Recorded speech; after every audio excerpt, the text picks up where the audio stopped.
Welcome to the Education, Career, and Beyond podcast. We've combined life experience with young adult drive and ambition. Are you just starting to college plan? Did you finish your education and wonder, now what? Join us in this lively discussion about the topics you need to know to create the next stage of your life's dreams, careers, finances, education, and more. Brought to you by Voice for Heroes 501c3. All right, we are back. This is so much fun. Welcome to the Education, Career, and Beyond podcast. There are four of us today because we have Ed, our Capri, who is home from college. We are so excited about, and our amazing special guest today, who is Annie Delre. She is an incredible health and wellness coach and has so much to share. And we're going to have a great discussion talking about her journey, her life, what she would advise as far as really our health and wellness for longevity through education, career, and of course, beyond, which Ed and I understand the big beyond part because that's the age that we are at. So welcome everyone. Hi guys. Hello. Hi Annie, how are you? I'm having a great day. How are you guys? It's all of us are in San Diego, so we're pretty happy. We've got like a whole little clique going on here, which is really fantastic. But Annie, why don't you share with us first a little bit of your background that led you to what you do? Just whatever you'd like to share. Sure. Well, you know what? I believe how it started was growing up in a dysfunctional family, which Yay for I believe, dysfunctional family.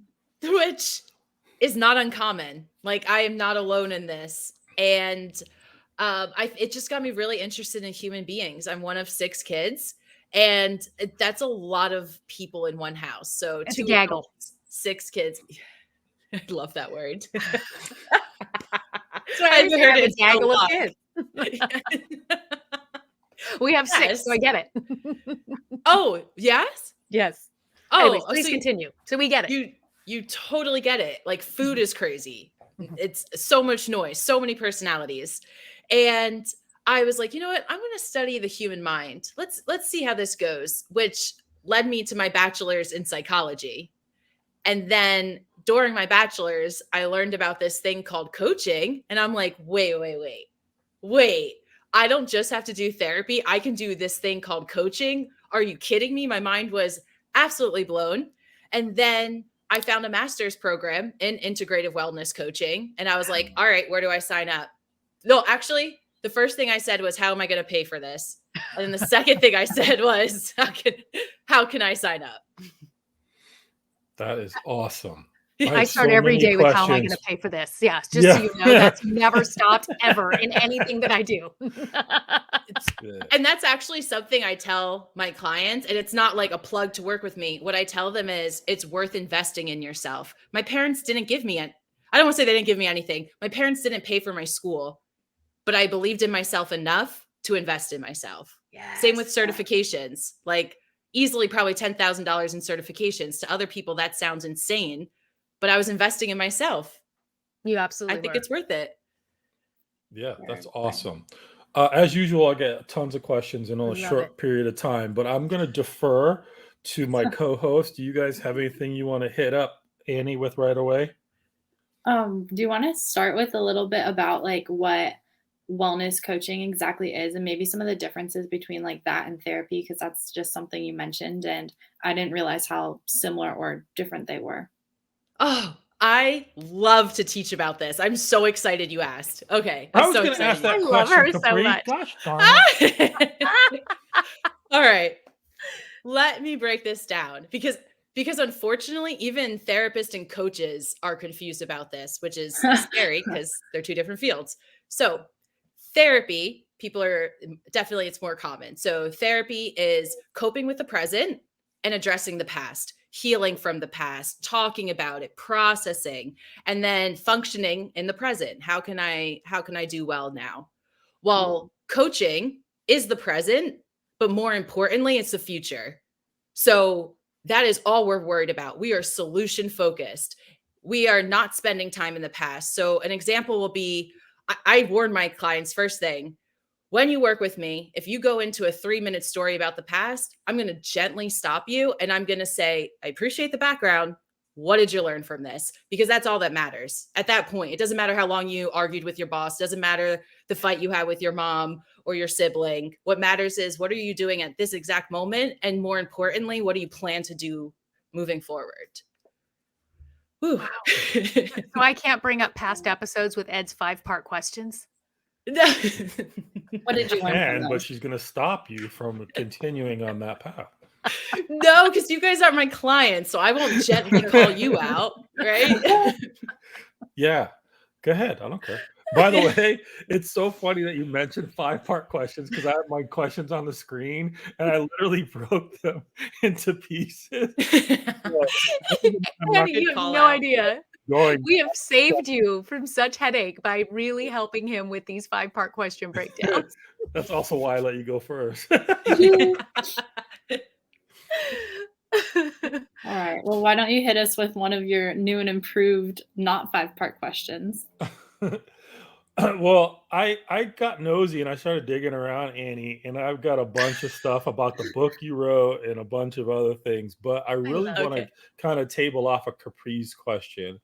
The question I have up here is, it says health coaching is an effective tool for managing stress and anxiety. Why is that? Why is it an effective tool? Okay. I believe because health coaching addresses the mind and the body, and a lot of times people separate that. So they're either very much focused on their physical health or very much focused on their mental health, and not realizing it's not exactly that you need to master both, because I think that puts a lot of pressure on people to hear the word master it, Yeah. but definitely be mindful in both areas. The answer may be drink more water. Like, the answer does not mean that you have to train for a triathlon. It may be drink more water right now.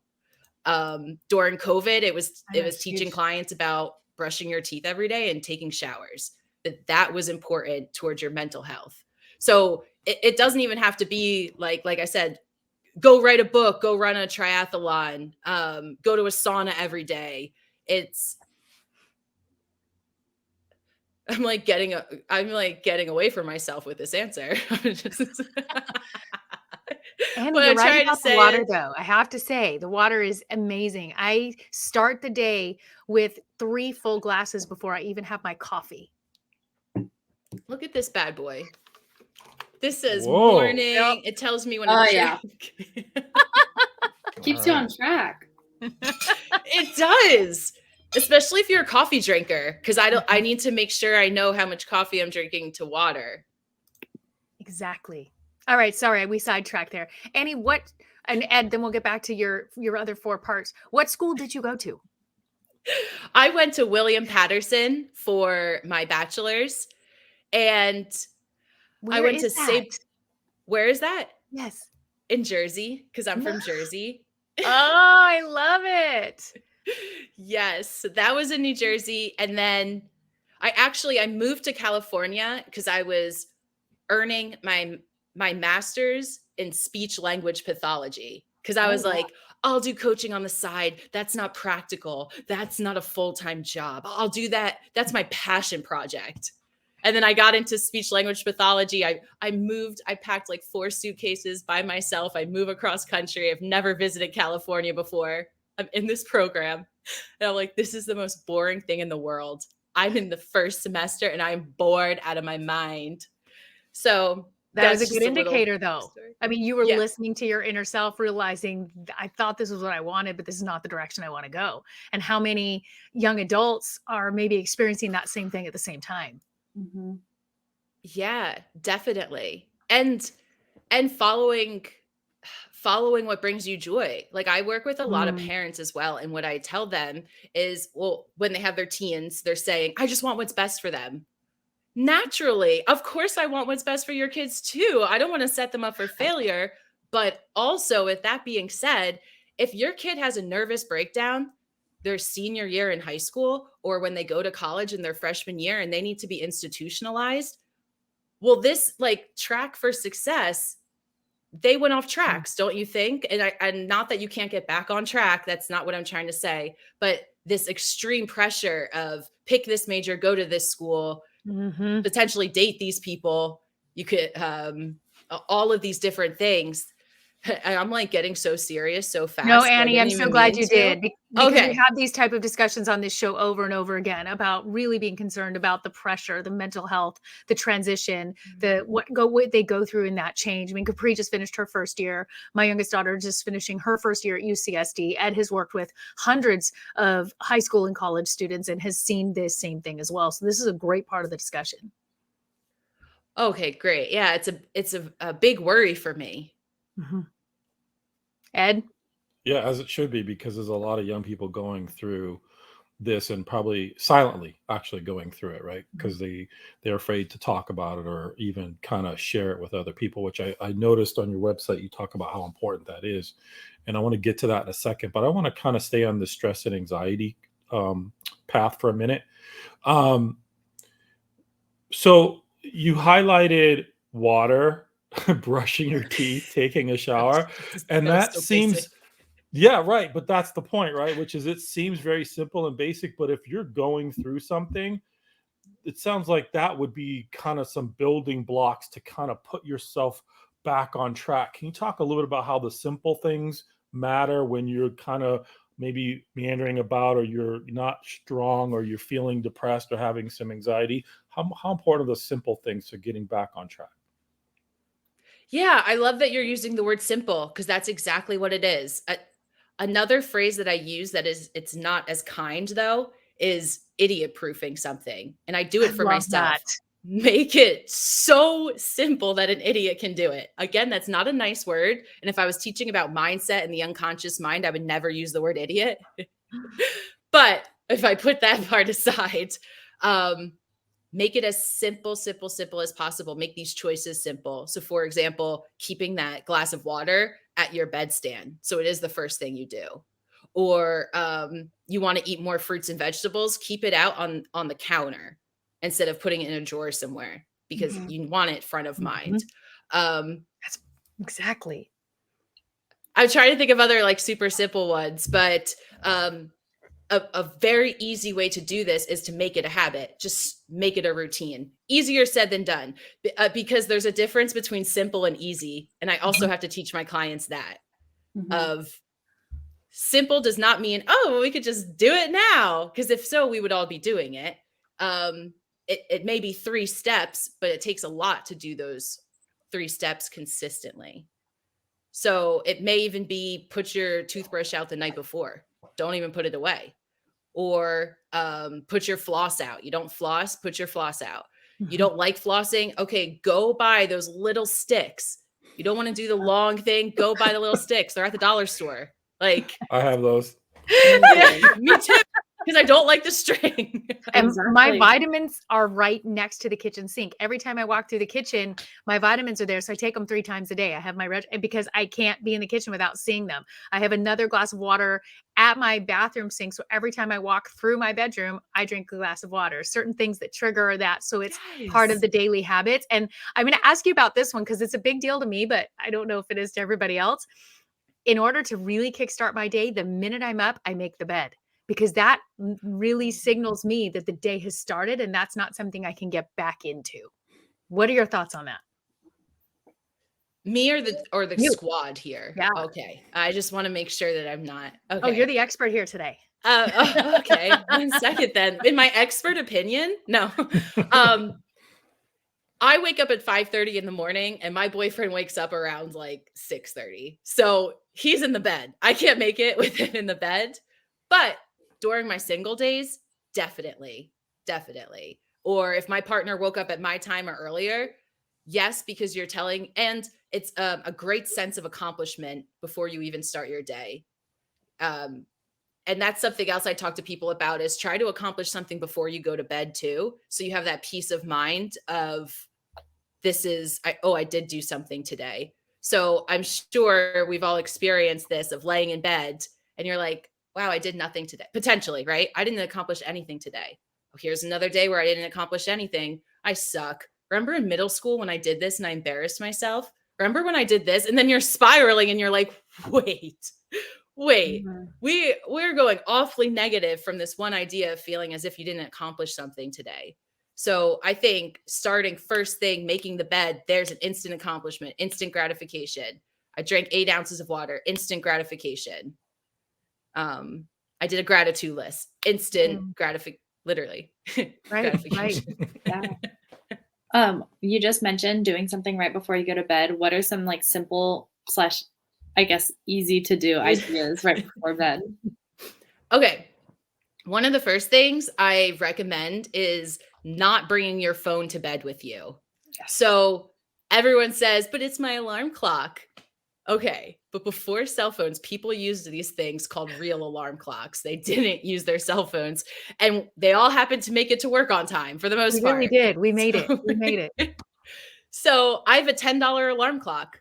I have, actually, I have a $10 one, and then I have this awesome one that vibrates underneath my head. So I wake up without waking up my boyfriend. That one is awesome. Wow. But you can use a $10 one. That will bring so much peace of mind that you're not scrolling right before bed or checking your text real quick. People say, what happens if there's an emergency in the middle of the night? Well, that's one of the problems then. Sleep is a big problem. So if you're checking your phone in the middle of the night because you're worried about emergencies, how are you going to get restful sleep? Your brain is still in survivor mode. They think they have to put out a fire any minute. Right. So removing that completely from your environment, 1 hour before bed, and not being on your phone for 1 hour, the first hour of your day. I'm having a hard time articulating this, but that would really, really help. There's a lot. And another thing. Oh, I'm sorry. That's powerful, and so much truth in that. And yeah, I see a lot of experts sharing that exact philosophy, and it's harder to do. But once you get in the new habit, now I don't want it near me. I actually get angry if like I had to check something an hour before bed when I set my phone actually like 2 hours before bed. Like, no, why? I didn't want to have to check this or something like that if I'm notified of something, but because I crave that mental peace. And that's what it's allowing your body to realize, like, we're shutting down now. Okay. We are not being constantly stimulated. That text can wait. That email can wait. Reading that news article that's going to trigger you right before going to bed, that can wait. Right. I also find you never get really good news at night anyways. So it's not like you're missing out on this contract that was signed or this commitment. That generally doesn't happen. Usually it's a problem. There's And this is all in the morning. Yes, exactly. I think there's a song that goes something like, nothing good ever happens after 12 a.m. And I'm like, yes, nothing good happens after that. Like, that's when all the sassy things start happening. Or right. I wanted to ask you, I was watching one of your videos on your website. I'm fascinated by what you do. And there was a recommendation you had about if you're stressed out or you've got anxiety to start counting something, anything. And I'm kind of curious, what does that do? How does that help? A distraction technique, getting out of your own head. And giving yourself a task. So if you're identifying, I believe you may be mentioning, you may be referring to the 5, 4, 3, 2, 1. I don't know. It was on the bottom of your website, and there was something about relieving stress and anxiety. I didn't get a 5, 3, 2, 1. It was just the beginning of it was count something, tiles on the ceiling, cars, whatever, just kind of like start counting. And I was like, I've never heard that before. I'm just curious what that was about and how it helps. Sure. Yeah, definitely. Just like the basic answer, distracting you. Usually when you are starting to get stressed out, especially extremely stressed out, you're dissociating. So you're like almost on another level. But when you start distracting yourself or actually having a task, you are being brought back into your body of like, okay, wait, I have to focus. What do I have to focus on? So I'll just mention the 5, 4, 3, 2, 1. It is, and I might butcher this, but you don't have to follow it perfectly for it to work. And that's what I love teaching clients too. I'm like, listen, I'll teach you the technique. It doesn't have to be perfect, because I have seen it lead people to more anxiety trying to remember than it does the technique helping. Right? So the idea, right. And I'm like, okay, I'm making this worse. I'm making this worse. So it's working with your 5 senses. So 5 things that you see. So you're sitting there. A big one was people having panic attacks in the grocery store during COVID. That was a big thing I worked on. So with the 5 senses, what are 5 things I see? Okay, I see the tiles. I see a spill on the floor. I see this kid having a tantrum on the ground. I see this lady not moving in front of me because she's texting. And then, like I said, all the senses. Okay, I smell coffee. I smell this lady's perfume. I feel the air conditioning. I feel the burn on my tongue. So again, just going right back into your body and taking notice of these things. They're not even important, right? Like, why do you care if the AC's on unless you're freezing? And another one, I think this one's more fun, is making up stories. So again, distracting you. Oh my gosh, that kid's on the floor and he's freaking out. He's losing his mind. His mom won't get him the cereal with the toy in it. I know that's why he's mad. And you just make up a whole silly story. Who cares? One, especially if you're feeling lousy about yourself, start making a sad story about someone else. Oh my gosh, she's a single mom. She can't afford that cereal. This poor kid, he doesn't know what it's like to be a single mom. Oh, he's going to be stronger growing up with a single mom. And it's like, do we know she's a single mom? No. Is this kid probably just being a brat? Maybe. Whew. Okay. Take a minute, Annie. That was but it's a that lot distraction, getting your mind focused off something besides your own anxieties and your own misery. Yeah. Are you working with young adults that are maybe going through this struggle during these college years or in early career? And how are you seeing transitions and some new healthy patterns arise from that demographic? Definitely young adults. Definitely young adults in their and people in their 20s and 30s. And what I find a lot is that imposter syndrome. So whether they're in school or they graduated school, especially if you're in a field where, for example, if it's male dominant and you're a female. So I work with a few engineers and they have I work with engineers that are male and female, and the male experiences are much different than the females. And I have a client right now I'm working with, she's female and a minority, and everyone else is on her team is white and men. And that's going to be a different experience of how she feels. And what we're working on is confidence. She wants to be able to ask questions in meetings, share her opinion, not talk back. What is it? Challenge ideas, be comfortable with the guys when they have side talk. They're not aggressive around her. They're not rude around her. It's not that she has to overcome them being mean, but she has to overcome being comfortable around them. Right. And she's young, so she's still new to the field. So also she's feeling like a youngin. So these are a lot of things that are piling up for her. So I do see that. And the idea of imposter syndrome and confidence building, that's a big one. Building the confidence in yourself to apply to those jobs, to ask for that project, to tell your teacher you're struggling. That's a big one. That's a big one. Yeah. Because you see other students and you're like, well, we're all struggling. That's what happens. They say you don't get sleep while in school. So that doesn't mean you have to. Like. So within answering Amy's question, you just touched on a bunch of things that I have at some point or another, like, felt during my freshman year of college.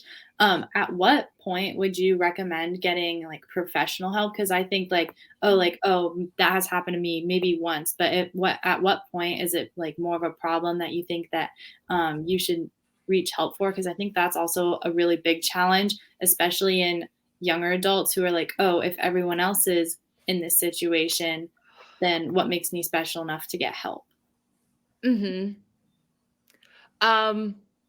So may you say the beginning of the question again? Oh yeah, just at like what point? Oh, at what point? Right. Yeah.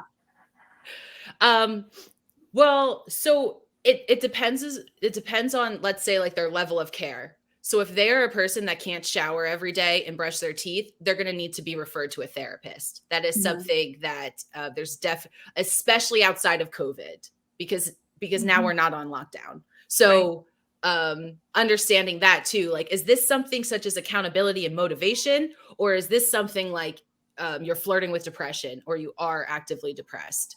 Another thing would be, are you having anxious feelings where you may need a distraction technique? Are you having panic attacks? I guess severity is a big difference. But someone who hasn't been motivated, it could be deep rooted, or it can be you just, no one taught you. No one taught you how to do these things. I'm not blaming parents, but let's say you grew up in a house where your parents didn't eat healthy or get movement. Well, you didn't learn that.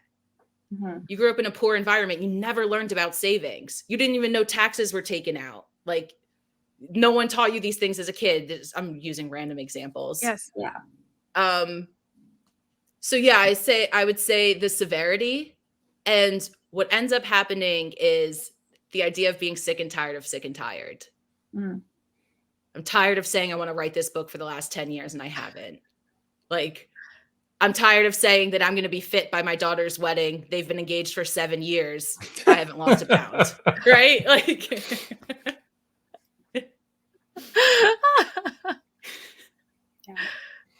priceless. That's so good.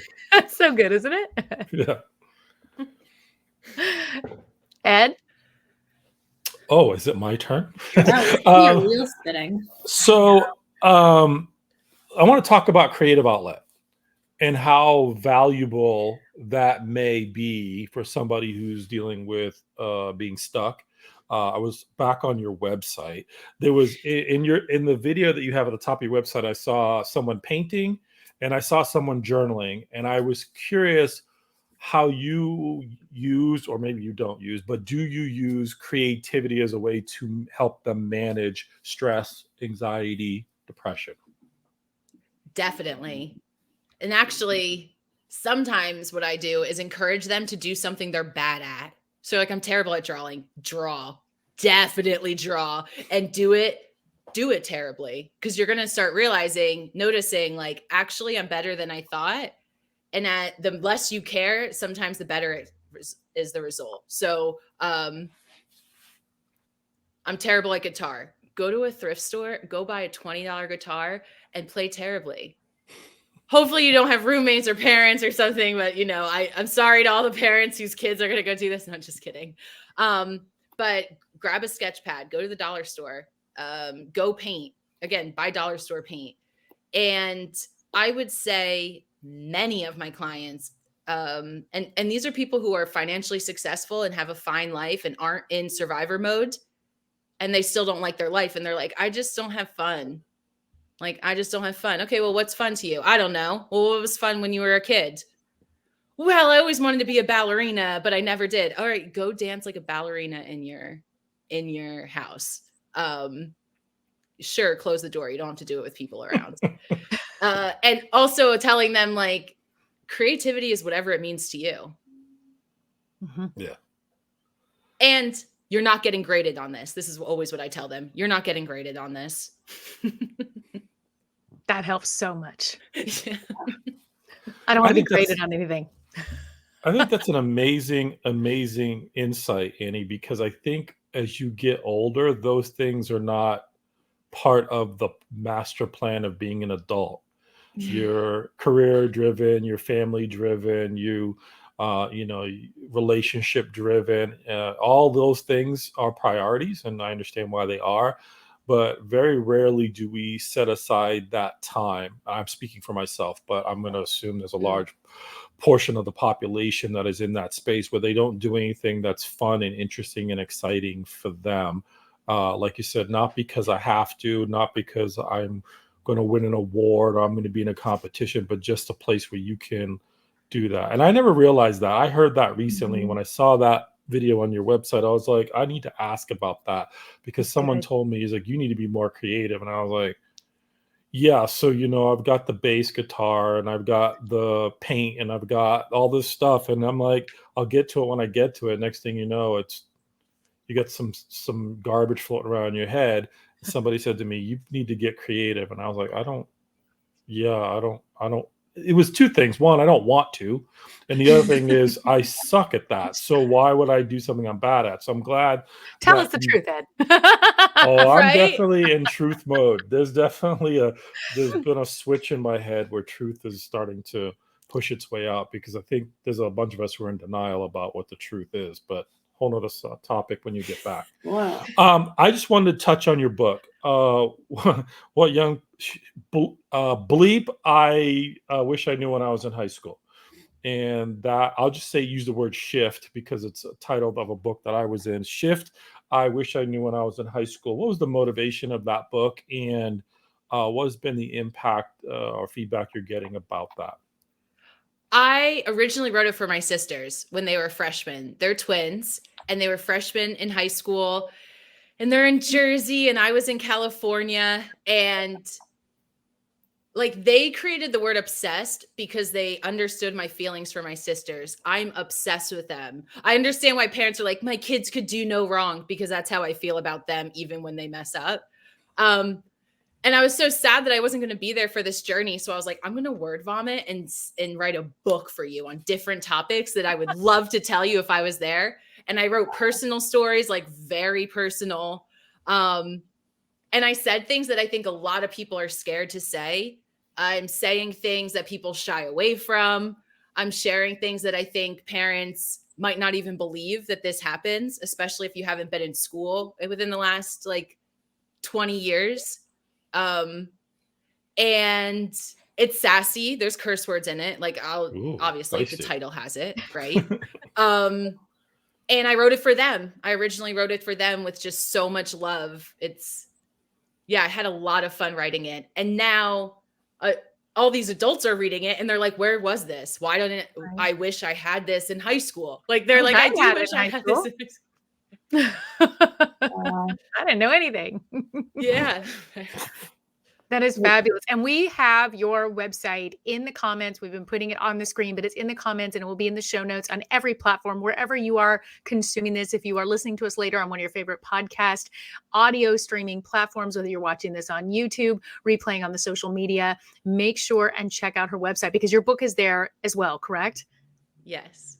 Okay, good. I'm so glad. And I want you to know, creativity-wise, that I actually got in trouble not that long ago for roller skating in the house. See, I am never too old to try something new. I would love to see a video of you roller skating in the house. That would make me so happy. You have no idea. I wasn't happy when I hit the tile floor, but it was so worth it. All for the rush. Yeah. I got one other question, and then we can wrap up, or you can take 3 over minutes. or whatever. Yeah. So I'm always curious about direction. You said that you were in Jersey. By the way, I don't hear any Jersey accent. Well I done. didn't either. That was surprising. But I'm curious about, you come to California, you're enrolled in this program, you realize it does not work for you. You find out that coaching is a real deal. You're going to go into that. I'm curious about mentorship. Was there somebody there along this path that you could word vomit on and get coaching, if you will, to help kind of make you feel like, hey, I'm this is the right path. I'm feeling good about the direction I'm on. And I had no one. And if anyone was in my life, they were actively discouraging me from coaching. They were like, you're literally crazy for doing coaching. Like, makes me so sad. I know, right? But I also think that's what fuels me to help people. Because I'm like, one of the first questions I ask is, let's talk about your support system. And if someone tells me they don't have any, I know they can still succeed because I did it. And then I built a support system. It's very important. I'm not saying you can do this on your own. I'm saying I did at one point and it was terrible. And I don't want others to go through it that way. I know we're out of time. Annie, I'd love to have you back to talk on the subject matter deeper, because I think there's a conversation about how do you go from nothing in terms of being the interest of being a coach to actually being a coach, making money as a coach, supporting yourself as a coach, because that is not an easy road. I've been on it. And dealing with people who don't listen or don't do action. Like I want to dive into all that, but that we don't have time for all that. But please come back. I Okay. dig your personality. I dig the fact that you're from the East Coast because that's where I'm from, and I love the way you tell your stories. It's been amazing, fantastic. Oh, cool. Thanks for this opportunity. You guys are great. We think we're pretty fun. Yeah, We love finding really incredible individuals like you that can come in and really just honestly share your story and your insight. If you had any last words for our young adults, that is our viewer audience, what would you share? Ooh, I would say concentrate on what you can control and release the rest. Ooh. I don't even think you need to be young to take that advice. Yeah, Just I take think that. that one was across the board. Everyone take that with them. Yeah. Yeah, All right. I love that was it. beautiful. Thank you so Thank much, you. Annie. Thank you. Thanks for having me. Very Capri, you want to welcome. take us home? Of course. It's been a great time talking about health and wellness with Annie Delre. Hopefully, we get to see you again sometime in the future. And to all our listeners, we'll see you a little bit later on the Education, Career, and Beyond podcast. Thank you.